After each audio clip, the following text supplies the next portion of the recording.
Dahil sa di umano'y prenup agreement, kaya malabo nang matuloy pa ang kasal ni Bea Alonzo at Dominic Roque. Ay agad na binatikos ang aktres. Ayon kasi sa publiko, bakit sinusukot umano ni Bea at ng kanyang ina ang kayamanan nito?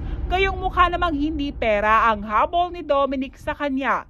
Dagdag pa ng ilan ay tumatanda na di umano ang aktres, kaya naman dapat hindi na daw siya maging choosy pa.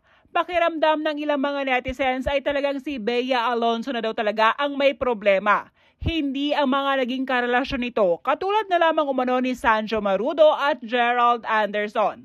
Samantala, ipinagtanggol naman ni Sian Gasa ang aktres na si Bea. Ayon dito, hindi daw kailangan pang magmadali ni Bea Alonzo. Kahit na matanda na ito dahil bilyonarya na umano ang aktres.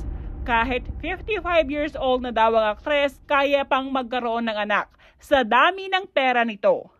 Ayon sa post ni Sian, sa mga marites na nagsasabi na matanda na si Bea Alonzo kaya kailangan na niyang maikasal dahil mapagsasaraduhan na siya at 36 years old, gusto ko lang ipaalala sa inyo na maraming pera si Bea. Hindi siya kagaya nyo na dukha, maralita, hampas lupa.